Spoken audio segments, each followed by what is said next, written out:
All right, good morning, good morning, good morning. Hope you're having a good morning.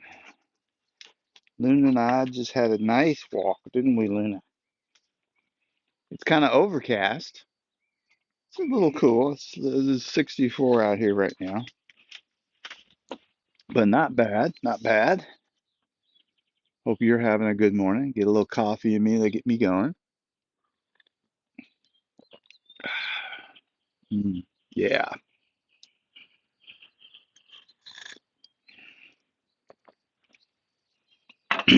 So, um,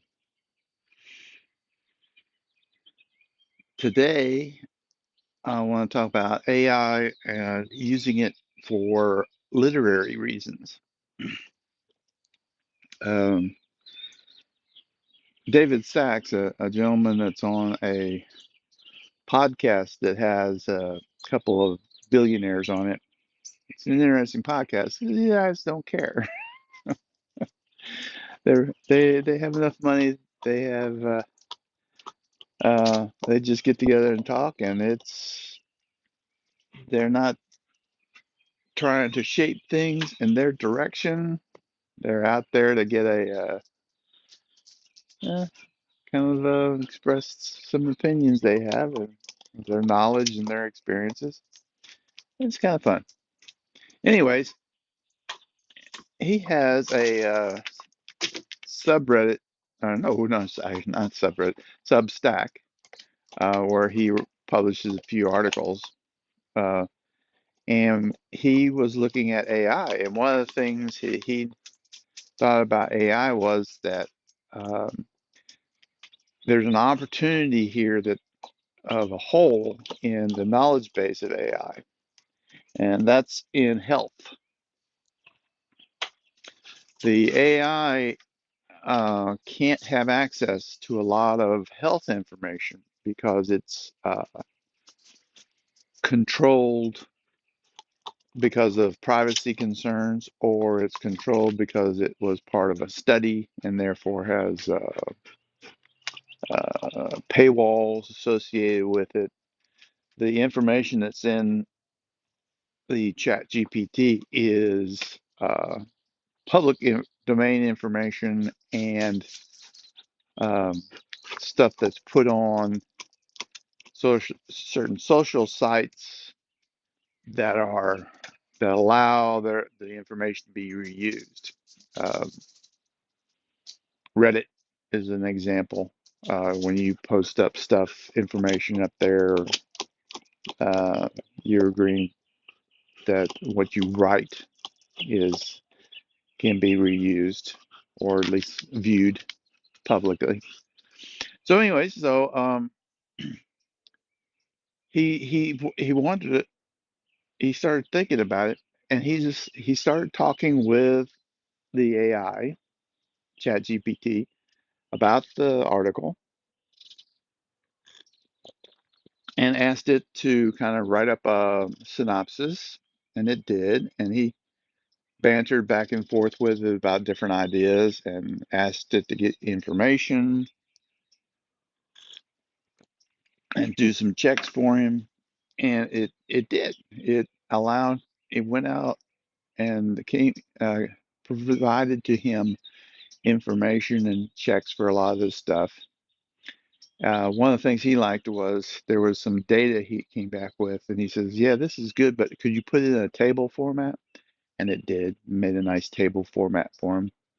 So he said these kind of things, he said that were hard for him to get a write a paper up like this. He said this kind of paper would have probably taken him a week or more to write up before he could put it on his Substack.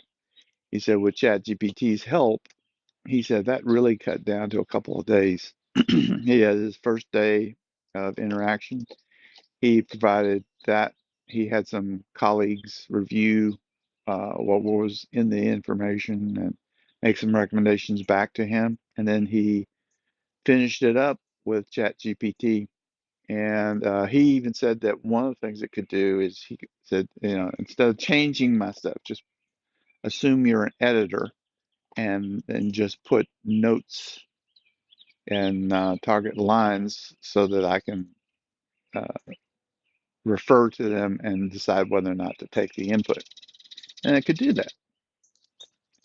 And he said one of the toughest things in writing is just getting started, getting that first 1,000 words on the page so that you can start building off of it.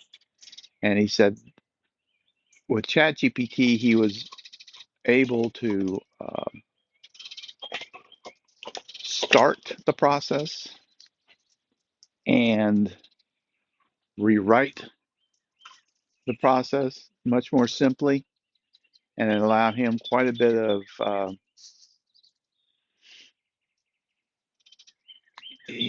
he felt like he could get that momentum started faster.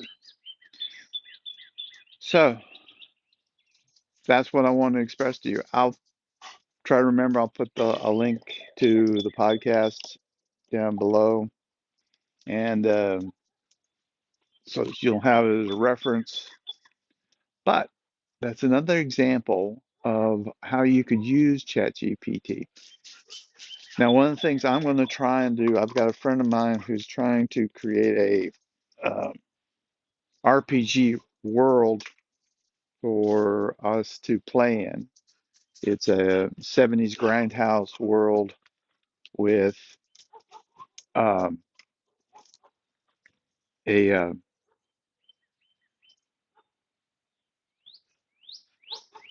fantasy world.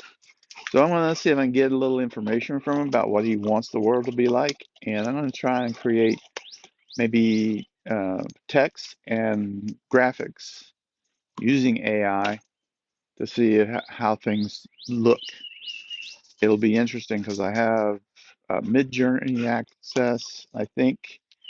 I'll try it out. And we have the Bing graphics that also. I don't know if I'll try Dolly. I haven't went over to try it out yet. Yeah, it's one of those things that hasn't popped into my feed like the other two have. So I might check those things out. But there you go. I'm uh, fascinated by the literary input that can happen. And Luna's lost the ball underneath the desk there. But if as long as the chat GPT doesn't throw the ball for my dog, I'm a pretty happy camper. Luna, you want me to get it? Luna, you want that that you? mm.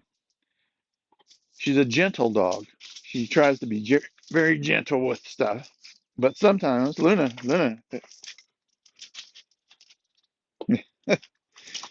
sometimes she can tear things up. She's a big girl. You guys have a wonderful day. Talk to you later.